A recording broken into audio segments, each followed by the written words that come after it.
The decision wasn't supposed to be heard. It was meant to be quiet, controlled, hidden behind polite words and careful intentions, wrapped in something that sounded like concern, like care, like sacrifice. But underneath it, something colder existed, something that would break everything. It happened on an afternoon that felt too normal.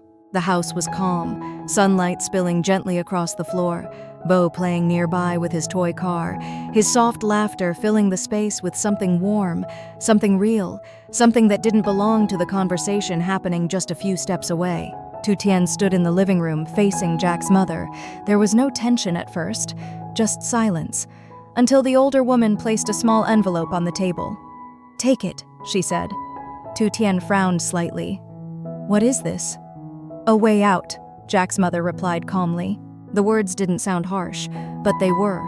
Tử Tiên didn't touch the envelope. "I don't understand." Jack's mother stepped closer, her expression composed as always, but her eyes carried something different this time. Not anger, not judgment, but decision. "You do understand," she said quietly. "You just don't want to accept it." Bo's laughter echoed again, soft, innocent, unaware. The older woman glanced at him briefly, then back at Tử Tiên. "That child deserves a future," she continued. "A clear one, a stable one, not uncertain like this." Tử Tien's chest tightened. "What are you saying?" she asked, her voice lower now. "I'm saying," the older woman paused, choosing her words carefully, "that staying here, in this life, with you, may not be the best thing for him." The room went silent, not loud, not explosive, but heavy, sharp, unavoidable. Tử Tiên stared at her. For a second she thought she had misheard, but she hadn't. "You think I'll ruin his future?" she asked. Jack's mother didn't answer directly. "That's not what I said." "But that's what you meant," Tử Tiên replied. Another pause, and this time, the older woman didn't deny it. "I'm thinking about what's best for him," she said. "And I'm his mother," Tử Tiên responded, her voice trembling now, not from weakness, but from something deeper. Hurt. Real hurt. Jack's mother placed the envelope closer to her. "There's enough money in there," she said. "You can go back to the village, start over, give him a life that suits you, and let him have opportunities here when the time is right." The words were calm, reasonable, even kind on the surface, but underneath them was separation, a quiet, calculated separation. "You want me to leave?" Tử Tiên said. "Yes." No hesitation, no softness, just truth. And that was what made it worse. Behind them, Bo had stopped playing. He wasn't supposed to understand, but children always feel more than they're meant to. His small hands tightened around the toy. His eyes watched, quietly, carefully. Tử Tiên noticed. Her heart broke instantly. She turned back to the older woman. "I'm not taking your money," she said. Jack's mother didn't move. "Then you're choosing to make his life harder. And you're choosing to take him away from me," Tử Tiên shot back. "That's not what I'm doing." "It is," she said firmly, "just in a different way." Silence. Long. Heavy. And then, Tử Tiên picked up the envelope, not because she accepted it, but because she understood something. This wasn't going to stop. Not today, not tomorrow, not until she made a choice, a real one. That night, the house felt colder, different. Tử Tiên sat beside Bo as he lay half asleep, her fingers gently brushing through his hair, her eyes distant, her thoughts louder than anything around her. "Mom," Bo murmured softly. "I'm here," she whispered. "Are we going somewhere?" The question made her freeze. She looked at him. His eyes were barely open, but he knew. Somehow, he knew. She swallowed. "Do you want to go back to the village?" she asked gently. Bo didn't answer immediately. He just looked at her. Then slowly, he nodded. "I want to stay with you." That was all.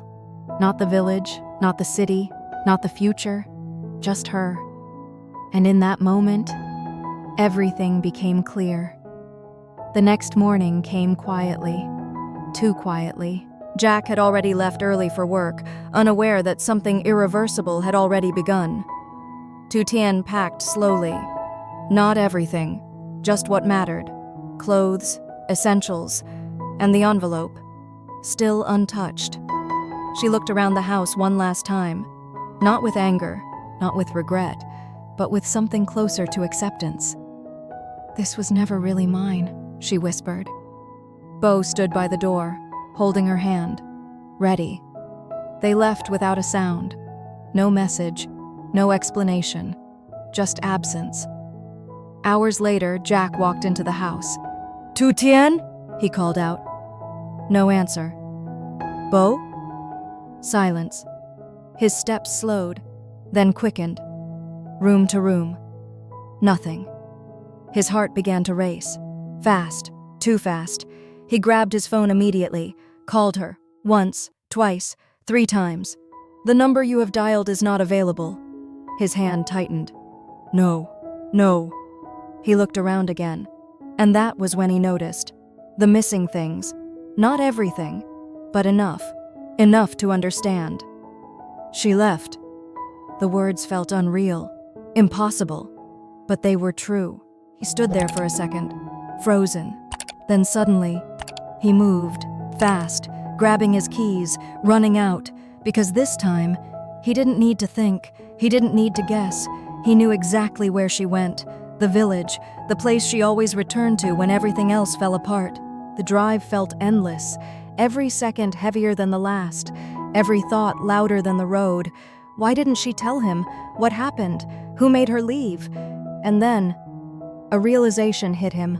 Hard. His mother. Hours later, he arrived. The village stood the same. Quiet. Still. Unchanged. But he wasn't. He stepped out of the car, his eyes scanning, searching.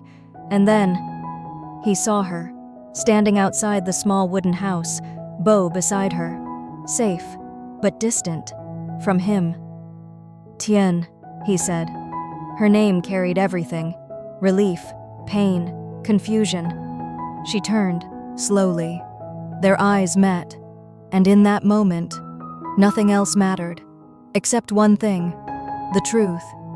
But neither of them spoke first, because sometimes, the silence says everything.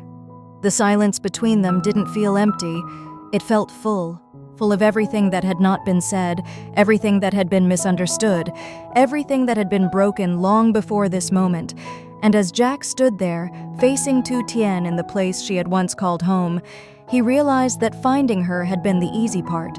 Convincing her to trust him again, that was something else entirely. "Why didn't you tell me?" he asked finally, his voice lower than expected, not angry, not accusing, just hurt. Tử Tiên didn't answer immediately, because the truth wasn't simple, and it wasn't easy. "You already had too much to carry," she said quietly. Jack took a step closer. "That's not your decision to make," he replied. Her eyes flickered slightly. "And neither was it yours," she said. The words landed, soft, but sharp, because he knew what she meant. Every time he chose work, every time he chose silence, every time he assumed things would be fine later. Later. There was always a later, until there wasn't. Tightened his grip on Tử Tien's hand, his small body pressing closer to her leg, as if he could feel the tension rising again, his eyes moving between the two adults, uncertain, alert, choosing. And when Jack looked at him, he saw it. Distance, not fear, not rejection, but something unfamiliar, something new. "Come here, Beau," Jack said gently, crouching down, opening his arms. For a second, Beau hesitated. Then he shook his head and stepped back, closer to his mother. "I stay with Mom," he said softly. The words were simple, but they hit harder than anything else. Jack froze, just for a second, but that second was enough, because in that moment, he understood. This wasn't just about Tử Tiên leaving, it was about what Beau had heard, what Beau had felt, what Beau had chosen. Jack stood up slowly, his chest tight, his thoughts racing. "What happened?" he asked, turning back to Tu Tian. She looked at him, straight this time, no hesitation. "Your mother asked me to leave," she said. The air shifted instantly, completely. Jack didn't react right away, because part of him had already known. "She said Bo would have no future staying with me," Tu Tian continued, her voice steady, but her eyes holding something deeper. "That I would make his life unclear." Jack's jaw tightened. "And you believed that?" he asked. "No," she said. A pause. "But Bo heard it." Silence. Heavy. Unavoidable. Jack turned slowly, looking at his son again. And suddenly, everything made sense. The hesitation, the distance, the choice. This wasn't just Tu Tian's pain anymore. It was Bo's, too. Jack exhaled slowly, then nodded. "Come with me," he said. Tu Tian frowned slightly. "Where?" "To fix this." Back in the city, the house felt colder than before. But this time, Jack didn't hesitate. He walked straight in. Tu Tian and Bo behind him. His mother was in the living room. She looked up, surprised, then composed again within seconds. "You found them," she said. Jack didn't respond. He stepped forward, his voice calm, too calm.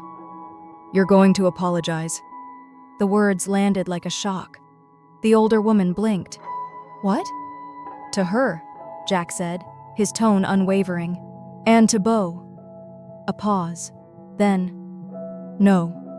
Simple, firm, unyielding. "I did what was necessary," she continued, "for this family." Jack shook his head slowly. "No, you did what you thought was right, without thinking about what it would destroy." His mother's expression hardened slightly. "I was protecting my grandson." "You were breaking his mother," Jack replied immediately. Silence, sharp, tense. "And now," he added, his voice lowering, "you're breaking him too." That made her look at Bo, really look, for the first time. Bo stood behind Tu Tian, quiet, watching, not running to her, not smiling, not reaching out, just distant. And something in her expression shifted, barely, but it did. "I didn't mean," she started. "But you did," Jack cut in. And this time, there was no anger, only truth. "You don't get to decide who belongs in this family anymore," he continued. "Not like that." His mother didn't speak, because for the first time, she didn't have an immediate answer. Jack stepped aside slightly, giving space, but not backing down. "Say it," he said. Not loudly, not forcefully, but firmly enough that it couldn't be ignored. A long silence followed, the kind that forces something to break, or change. Finally, she stepped forward, slowly. Her eyes moved from Jack to Tu Tian, then to Bo, and for the first time, there was no control in her voice. "I was wrong," she said. The words felt unfamiliar, heavy. "I thought I was helping," she continued, her voice softer now. "But I hurt you." Tu Tian didn't respond. She just stood there, listening, carefully. And then, the older woman looked at Bo. "I'm sorry," she said quietly. "I shouldn't have said those things." Bo didn't move, didn't run to her, didn't smile, but he didn't turn away either. And sometimes, that was enough. Silence filled the room again, but this time, it felt different. Not sharp, not suffocating, just fragile. Jack looked at Tu Tian, not asking, not pushing, just waiting, because this time, the decision wasn't his. Tu Tian exhaled slowly. Her eyes moved around the room, the place she had left, the place she never truly felt belonged to her. And now, something had changed. Not everything, not enough, but something. "I'm not staying for this house," she said finally. Jack nodded. "I know." "I'm staying." She paused, then looked at Bo. "For him." A small step. Not forgiveness, Not acceptance, but not leaving either. And that mattered. Jack let out a breath he didn't realize he had been holding, because this time, he didn't need everything to be fixed. He just needed a chance. Behind them, his mother stood still, quiet, watching, understanding, maybe for the first time, that family wasn't something she could control into perfection. It was something fragile, something earned, something she had almost lost. And as Bo slowly stepped forward, just one step, not toward her, but not away either, the space between them remained. But it wasn't a wall anymore. It was a beginning, uncertain, incomplete, but real. And this time, no one rushed it, because some things take time to heal, and some choices take time to trust again.